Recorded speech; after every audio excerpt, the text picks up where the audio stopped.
सरदार पटेल, सरदार पटेल। नमः पार्वती पतिये हर हर।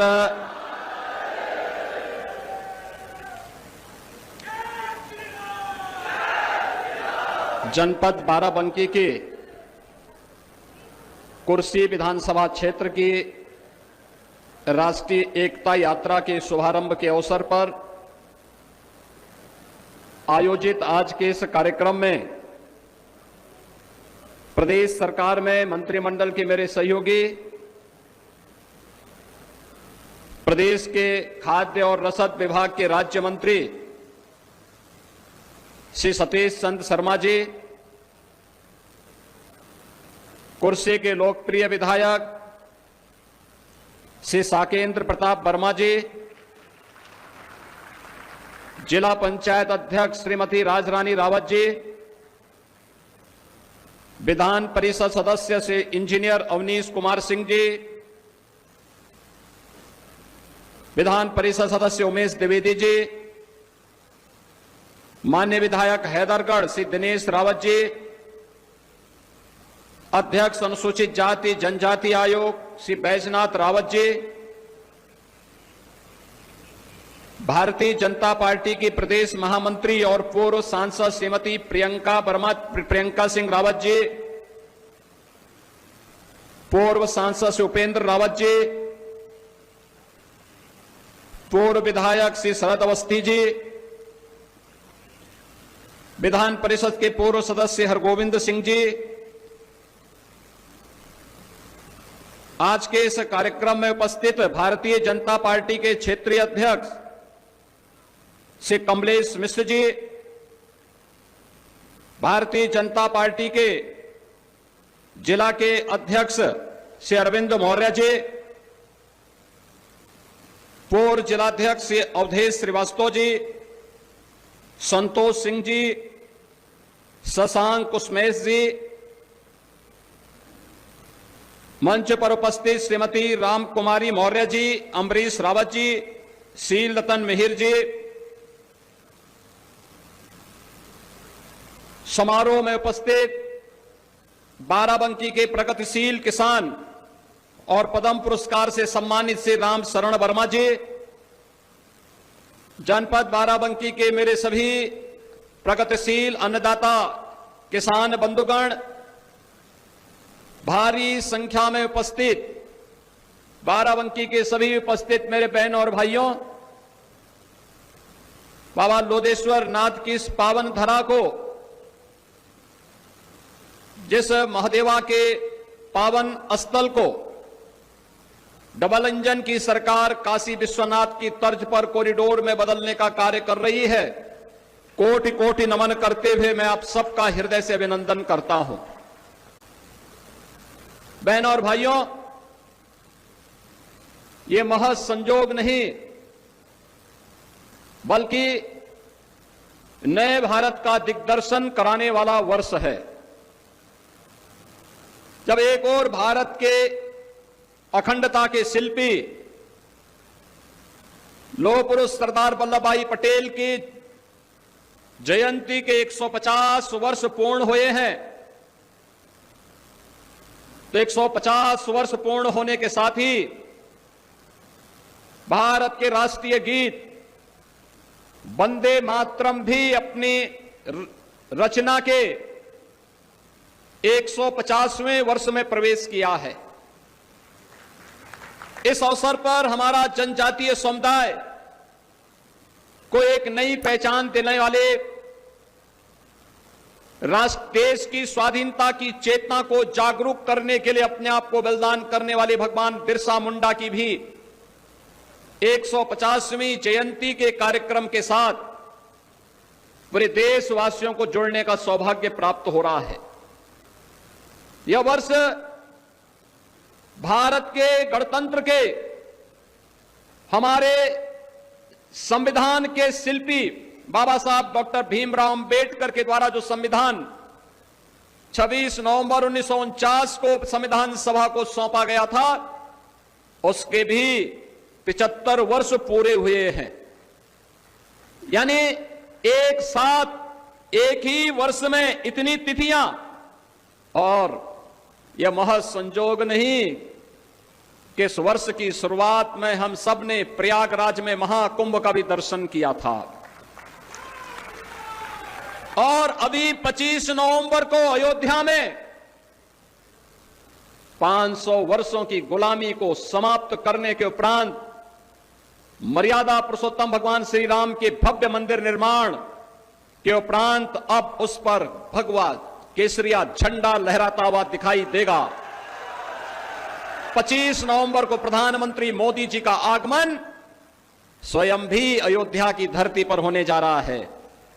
इस अवसर पर यह मेरा सौभाग्य है कि लौह पुरुष सरदार वल्लभ भाई पटेल की जयंती के अवसर पर आयोजित इस एकता यात्रा के दौरान कुर्सी विधानसभा क्षेत्र की इस यात्रा में शुभारंभ करने और बाराबंकी के नागरिकों को 1734 करोड़ रुपए के विकास कार्यों का उपहार प्रदान करने का अवसर मुझे प्राप्त हो रहा है। मैं इन सभी योजनाओं की, परियोजनाओं की प्रयास के लिए मंचस्थ जनप्रतिनिधियों को, यहां के विधायक, यहां के जिला पंचायत अध्यक्ष, विधान परिषद सदस्य और अन्य सभी जनप्रतिनिधियों को हृदय से धन्यवाद देते हुए पूरे बाराबंकी वासियों को मैं इन सभी परियोजनाओं की बधाई देता हूं, अपनी शुभकामनाएं भी देता हूं। बहनों और भाइयों, जब हम स्वतंत्र भारत की बात करते हैं, हमें भूलना नहीं चाहिए कि ब्रिटिशर नहीं चाहते थे कि भारत एक रहे, और यही कारण था कि उन्होंने भारत के खिलाफ भारत को अनेक प्रकार से बांटने की साजिश की थी, और विदेशी हुकूमत होती ही ऐसी है, गुलामी की दास्तां होती ही ऐसी है। वे आपको कमजोर करेंगे, आपको बांटने का काम करेंगे, आपकी एकता को छिन्न भिन्न करने का काम करेंगे, भाई को भाई से लड़ाने का काम करेंगे। यही मुगल काल में होता था, और यही ब्रिटिश सरकार भी भारत के अंदर करती थी। जो भारत लाखों हजारों वर्षों से एक रहा हो, अखंड रहा हो, लगातार ब्रिटिश कालखंड में उसके एक एक टुकड़े उससे अलग होते गए, और सबसे दुर्भाग्यपूर्ण विभाजन 14 अगस्त 1947 का था, जब भारत की दो भुजाओं को भारत से पृथक करके भारत पर एक बड़ी चोट ब्रिटिशर ने की थी। उनकी मंशा थी कि भारत को हम अलग अलग भागों में, अनेक भागों में विभाजित कर दें, जिससे भारत के नागरिकों के मन में एक खिन्नता पैदा हो कि भारत एक नहीं रह सकता। बहनों और भाइयों, ब्रिटिश सरकार ने कहा, उस समय घोषणा की थी कि भारत को हम आजाद करने वाले हैं, लेकिन भारत की आजादी की शर्त उन्होंने रखी कि भारत को दो भागों में बांटेंगे। देशी रियासतों को यह छूट देंगे कि उनकी मर्जी हो भारत में शामिल हो, उनकी मर्जी हो पाकिस्तान में शामिल हो, या उनकी मर्जी वे अपने स्वतंत्र अस्तित्व को भी बनाए रख सकते हैं। लेकिन बहनों और भाइयों, ये लौह पुरुष सरदार वल्लभ भाई पटेल की सूझबूझ थी, उनका दृढ़ निश्चय था, दृढ़ संकल्प था कि भारत की 563 रियासतों को शांतिपूर्ण तरीके से उन्होंने भारत का हिस्सा बना करके वर्तमान भारत के शिल्पी के रूप में भारत के नागरिकों के दिल में राज कर दिया। याद करिए, उस समय जूनागढ़ का नवाब और हैदराबाद का निजाम, वे भारत गणराज्य में शामिल नहीं होना चाहते थे, आनाकानी कर रहे थे, वे स्वयं का स्वतंत्र अस्तित्व बनाए रखना चाहते थे। लौह पुरुष सरदार वल्लभ भाई पटेल ने कहा उस समय इन दोनों से, कहा कि भाई बातों से मानोगे नहीं तो हमारे पास दूसरे भी तरीके हैं। और दूसरा तरीके की आने की बात क्या हुई कि हैदराबाद का निजाम हो या जूनागढ़ का नवाब, दोनों भाग करके पाकिस्तान चले गए। बहनों और भाइयों, आपके बगल में मुहर्दाबाद भी है, यह आंखों को खोलने वाला होना चाहिए। उन सेकुलरिस्टों के आंखों में जहां धूल झोंकी हुई है उनको बताइए। यही मोहम्मदाबाद का नवाब था जो मुस्लिम लीग का कोषाध्यक्ष बन करके पाकिस्तान के लिए पूरी धनराशि उपलब्ध करवाता था। संपत्ति भारत की, और भारत की संपत्ति को भारत के खिलाफ, भारत को तोड़ने के खिलाफ कैसे इस्तेमाल किया जा रहा था। ये बगल में 5 किलोमीटर की दूरी पर आपकी मोहम्मदाबाद है, और उसके द्वारा जो शरारत की जा रही थी, और वह भाग करके पाकिस्तान भी चला गया था। वह पाकिस्तान भी चला गया था। आज भले ही जब पाकिस्तान में दुर्गति हुई, आज भले ही उसके वर्तमान के वंशज फिर से भारत के अंदर हाथ पैर मार रहे हो, लेकिन ये पूरी की पूरी प्रॉपर्टी शत्रु संपत्ति है, और शत्रु संपत्ति पर किसी भी शत्रु का अधिकार नहीं, बल्कि भारत के नागरिकों का अधिकार है, भारत की सरकार का अधिकार है। बहन और भाइयों, राष्ट्रीय एकता ये केवल एक शब्द नहीं, हम सबकी आन बान और शान है, हमारा अस्तित्व है, हमारा और आने वाली पीढ़ी का भविष्य है। हम आने वाली पीढ़ी को कैसा भविष्य देना चाहते हैं, यह देखने के लिए इस प्रकार की केवल एक घोषणा नहीं है, यह महज संजोग नहीं कि जब हम लौह पुरुष सरदार वल्लभ भाई पटेल की जयंती के 150 वर्ष पूरा कर रहे हैं, तब भारत के राष्ट्रगीत, जिस राष्ट्रगीत का वाचन अभी हम लोगों ने इस मंच पर किया है, हजारों की भीड़ राष्ट्रगीत के साथ सावधान की मुद्रा में रहकर के सम्मान देकर के गायन के साथ जुड़ रहा था। आपने देखा होगा, ये वही गीत है जिसे 1876 में बंकिम चंद्र चट्टोपाध्याय ने रच करके भारत की स्वाधीनता के लिए एक मंत्र की रचना की थी, जिसने भारत की जन चेतना को जागरूक करने के लिए उसी प्रकार का योगदान दिया था। जैसे हम यज्ञ में जब मंत्रोच्चार करते हैं और यज्ञ कुंड में अपनी हवि अर्पित करते हैं, तो यह वही था। राष्ट्र यज्ञ में भारत के क्रांतिकारियों के द्वारा गाए जाने वाले उस मंत्र का प्रतीक था, जो राष्ट्र रूपी यज्ञ को आगे बढ़ाने के लिए, उसकी लौ को तेज करने में अपना योगदान दिया। भारत का क्रांतिकारी, भारत का युवा कभी विचलित नहीं हुआ। आजादी के आंदोलन में उसने वंदे मातरम को गाते गाते फांसी के फंदे को अपने गले में लगाने में संकोच नहीं किया, और जब भी उसको फांसी की सजा होती थी, वह खुशी खुशी हंसते हंसते फांसी के फंदे को गले में लगा करके वंदे मातरम बोल करके वह फांसी के फंदे पर झूलता था। आने वाली पीढ़ी के लिए एक नया संदेश छोड़ करके जाता था कि राष्ट्र से बढ़ करके कुछ नहीं। अगर हम जिएंगे तो देश के लिए, मरेंगे तो देश के लिए, और कुछ भी योगदान देंगे तो राष्ट्र हमारे लिए प्रथम होगा। और उसी भाव के लिए आज वंदे मातरम को भी 150वें वर्ष में अभी 7 नवंबर को एक समारोह में प्रधानमंत्री जी ने इस कार्यक्रम का शुभारंभ किया था। लेकिन आज भी है, कुछ लोग हैं कहेंगे खाएंगे, रहेंगे हिंदुस्तान में, खाएंगे हिंदुस्तान में, लेकिन वंदे मातरम गाएंगे नहीं। हम उनकी मंशा को समझें, हम उनकी मंशा को समझें। ये बाध्यकारी नहीं है, लेकिन यह समझने की विषय वस्तु भी है। जो लोग वंदे मातरम का विरोध कर रहे हैं, वे भारत माता का विरोध कर रहे हैं। यह किसी व्यक्ति के लिए नहीं, यह वंदे मातरम राष्ट्रीय गीत किसी व्यक्ति, किसी जाति, किसी क्षेत्र या किसी एक ईश्वर, किसी एक उपासना विधि के प्रति आग्रही नहीं बनाता है, बल्कि यह तो भारत माता की वंदना है। भारत माता के प्रति हमारी कृतज्ञता है।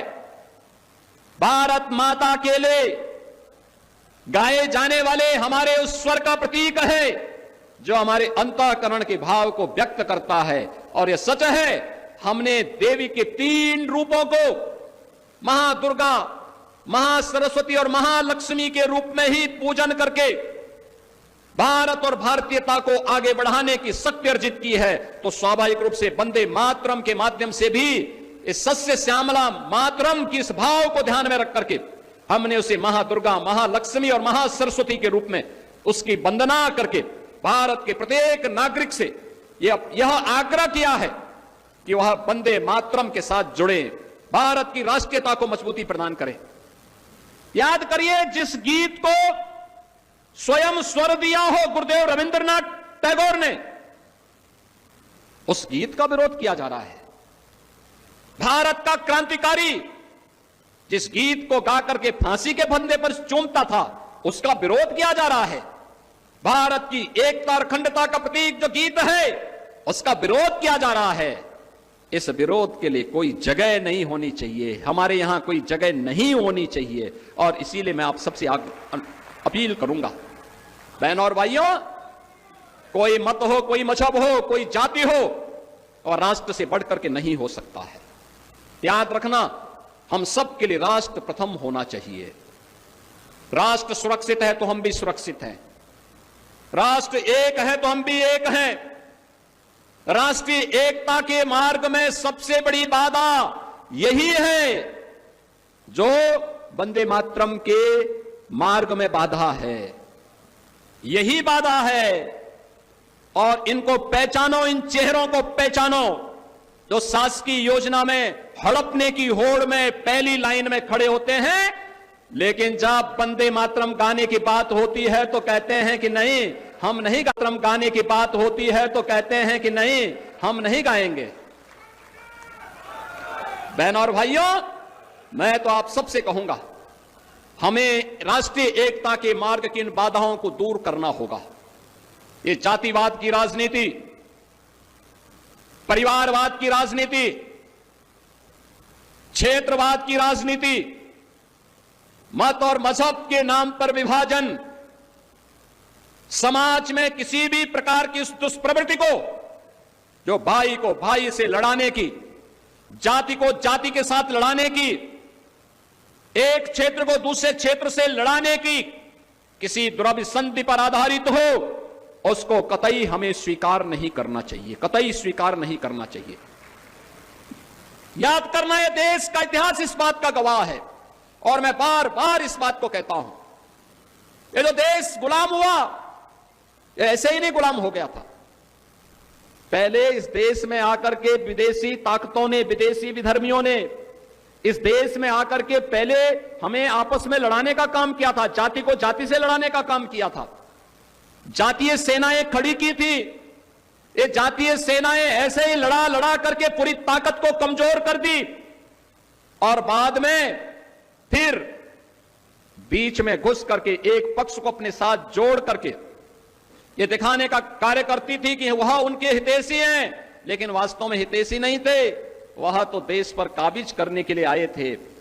बहनों और भाइयों, इतिहास केवल पढ़ने की नहीं, आत्मावलोकन का एक अवसर भी हम सबको देता है। इतिहास की गलतियों का परिमार्जन जितनी जल्दी हो सके हमें करना चाहिए, और इतिहास के गौरवशाली क्षणों से प्रेरणा प्राप्त करके आगे के भविष्य को स्वच्छ और सुंदर बनाने में हमें योगदान देना चाहिए। और इसीलिए हम सब आज आपके बीच में आए हैं।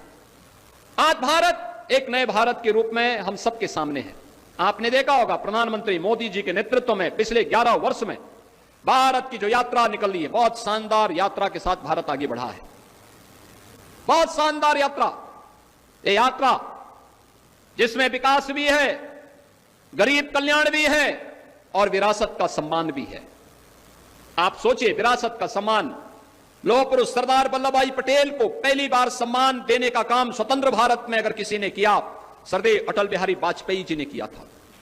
अटल जी ने 31 अक्टूबर सरदार वल्लभ भाई पटेल के जन्मदिन को एक राष्ट्रीय समारोह के रूप में आयोजित करने का निर्णय लिया था, और आज के यशस्वी प्रधानमंत्री श्री नरेंद्र मोदी जी ने 31 अक्टूबर की तिथि को राष्ट्रीय एकता दिवस के रूप में आयोजित करने का निर्णय किया। आपने देखा होगा, 31 अक्टूबर को प्रत्येक जनपद में रन फॉर यूनिटी का कार्यक्रम हुआ, यानी राष्ट्रीय एकता दौड़ का कार्यक्रम। हजारों की संख्या में लोग प्रत्येक जिला मुख्यालय में इस राष्ट्रीय एकता दौड़ के साथ जुड़े थे। और यही नहीं, अगर दुनिया की सबसे बड़ी प्रतिमा किसी की लगी है तो भारत के लौह पुरुष सरदार वल्लभ भाई पटेल की दुनिया की सबसे बड़ी प्रतिमा है, वह है केवड़िया गुजरात में। सबसे बड़ी प्रतिमा है दुनिया की। एक वीरान जगह को टूरिज्म का दुनिया का सबसे बेहतरीन केंद्र के रूप में स्थापित करने का काम अगर किसी ने किया है तो प्रधानमंत्री मोदी जी ने किया है। और राष्ट्र नायकों को कैसे सम्मान दिया जाना चाहिए, यह मोदी जी ने किया है। लौह पुरुष सरदार वल्लभ भाई पटेल। कांग्रेस तो चाहती भी नहीं थी कि लौह पुरुष को सम्मान मिले। याद करिए, जब देश के अंदर आजादी का आंदोलन चल रहा था, प्रधानमंत्री की कुर्सी पर कौन जाएगा, 15 राज्यों से प्रस्ताव मांगे गए थे। 14 राज्यों ने प्रस्ताव दिया था लौह पुरुष सरदार वल्लभ भाई पटेल के नाम का, लेकिन सरदार वल्लभ भाई पटेल को नहीं बनने दिया गया। बहन और भाइयों, ये लोग लौह पुरुष को क्या सम्मान दे पाते हैं, क्या सम्मान दे पाते हैं। लेकिन लौह पुरुष सरदार वल्लभ भाई पटेल को उनके विराट व्यक्तित्व के अनुरूप सम्मान देने का काम अगर किसी ने किया है, ये प्रधानमंत्री मोदी जी ने किया है, भारतीय जनता पार्टी ने किया है। बाबा साहब भीमराव अंबेडकर को सही मायने में सम्मान देने का काम किसी ने किया है तो यह भारतीय जनता पार्टी और प्रधानमंत्री मोदी जी ने किया है। आपने देखा होगा, बाबा साहब भीमराव अंबेडकर को भारत रत्न देने का कार्य रहा हो, या बाबा साहब भीमराव अंबेडकर से जुड़े हुए पंच तीर्थों के विकास के लिए कार्य, मऊ जहां उनका जन्म हुआ था वहां भव्य स्मारक का निर्माण भारतीय जनता पार्टी की सरकार ने किया। बाबा साहब ने इंग्लैंड में उच्च शिक्षा जिस भवन में रहकर के अर्जित की थी, उस भवन में जब ब्रिटिश सरकार उसको बेच रही थी तो भारत से प्रधानमंत्री मोदी जी ने टीम भेज करके उस भवन को खरीदा। उस भवन में बाबा साहब भीमराव अंबेडकर की स्मारक बनाने के साथ ही अनुसूचित जाति जनजाति के छात्रों को उच्च शिक्षा के लिए एक शोध केंद्र के रूप में से विकसित करने का काम भी इंग्लैंड की धरती पर किया है। बहन और भाइयों, बाबा साहब भीमराव अंबेडकर ने दिल्ली में रह करके अपना सार्वजनिक जीवन जिस भवन में रह करके व्यतीत किया था, उस भवन में रह करके उस भवन को बाबा साहब भीमराव अंबेडकर के इंटरनेशनल सेंटर के रूप में विकसित करने का काम प्रधानमंत्री मोदी जी ने किया। बाबा साहब ने नागपुर में जहां दीक्षा ली थी, दीक्षा भूमि में बाबा साहब भीमराव अंबेडकर का भव्य स्मारक बनाने का कार्य हो, या उनकी अंतिम यात्रा जिस मुंबई में निकली थी वहां पर चैत्य भूमि पर भव्य स्मारक और बाबा साहब की सबसे बड़ी प्रतिमा की स्थापना का काम भी मोदी जी के नेतृत्व और मार्गदर्शन में महाराष्ट्र के अंदर हुआ है। बहन और भाइयों, एक पंच तीर्थ का निर्माण अगर किसी ने किया है, प्रधानमंत्री मोदी जी के नेतृत्व में भारतीय जनता पार्टी की सरकारों ने किया है। यही नहीं, विरासत का सम्मान कैसे होना चाहिए। काशी में काशी विश्वनाथ धाम और 500 वर्षों के बाद अयोध्या में रामलला के भव्य मंदिर के निर्माण का मार्ग प्रशस्त करने का काम भी अगर किसी ने किया है, ये मोदी जी ने किया है। ये काम भी मोदी जी ने किया है। नैमिषारण्य, इसकी पौराणिक है, नैमिषारण्य इसकी पौराणिक पहचान को फिर से स्थापित करने का काम हो रहा है। ये डबल इंजन की भाजपा की सरकार कर रही है। देवा शरीफ में यहां पर हो या महादेवा को भव्य स्वरूप देने का काम हो, यह काम भी हमने किया है। यह भी डबल इंजन की सरकार कर रही है।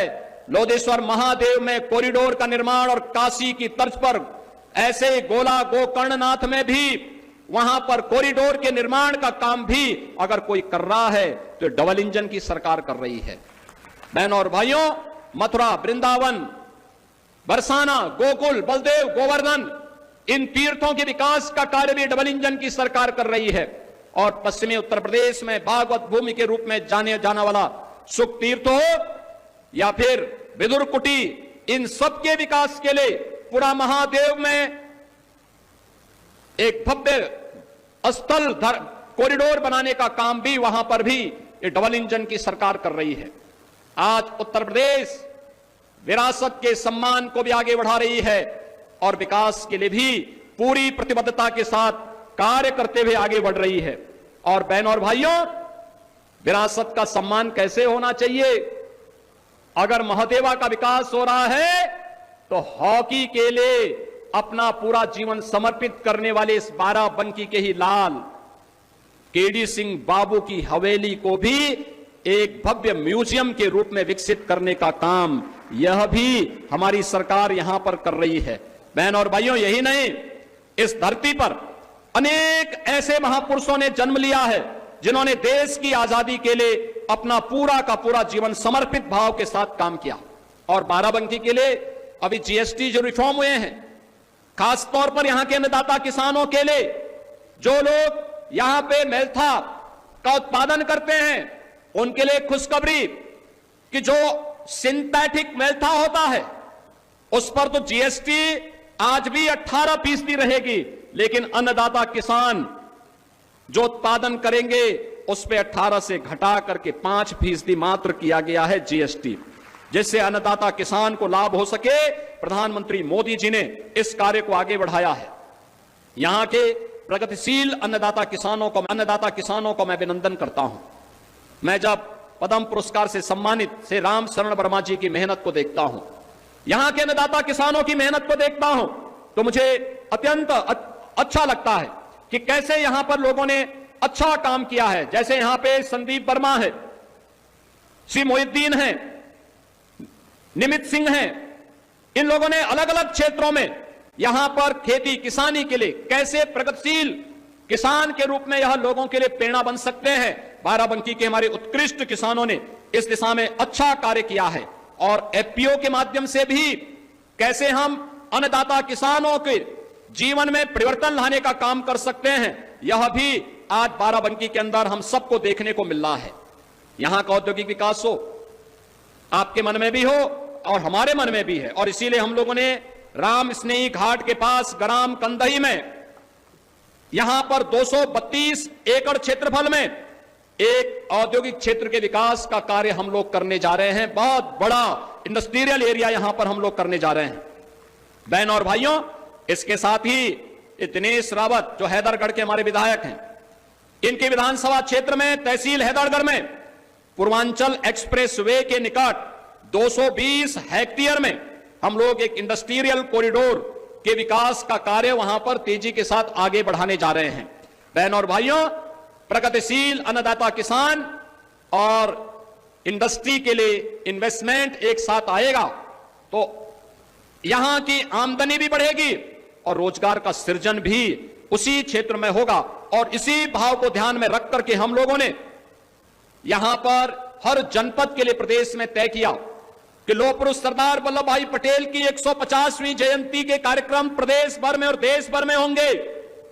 लेकिन उत्तर प्रदेश अपने सभी 75 जनपदों में लौह पुरुष सरदार वल्लभ भाई पटेल के स्मृति को जीवंत बनाए रखते हुए और उनके प्रति कृतज्ञता ज्ञापित करने के लिए प्रत्येक जनपद में कम से कम 100 एकड़ क्षेत्रफल में, 100 एकड़ के एक क्षेत्रफल में लौह पुरुष सरदार वल्लभ भाई Patel industrial and employment zone के निर्माण का कार्य करेगा।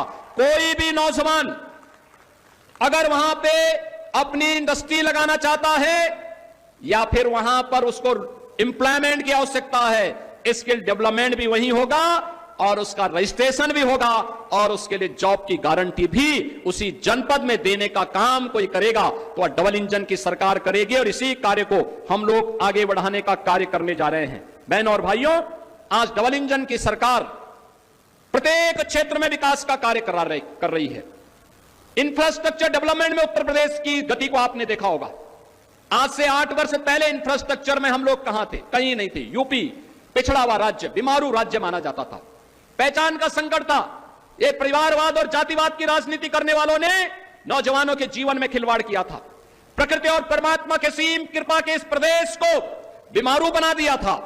इस प्रदेश में अन्नदाता किसान जो अपनी धरती से सोना उगलने का काम करता है, उस अन्नदाता किसान को उसने भूखमरी की ओर धकेल करके आत्महत्या करने के लिए मजबूर कर दिया था। लेकिन बहनों और भाइयों, अब तो हमारा अन्नदाता किसान कई गुना मुनाफा कमाने का काम कर रहा है। आज प्रधानमंत्री किसान सम्मान निधि का लाभ भी उसे प्राप्त हो रहा है और साथ साथ नौजवान को रोजगार की गारंटी भी अपने ही जनपद में या अपने ही प्रदेश में प्राप्त हो रही है। इंफ्रास्ट्रक्चर सड़क का हो,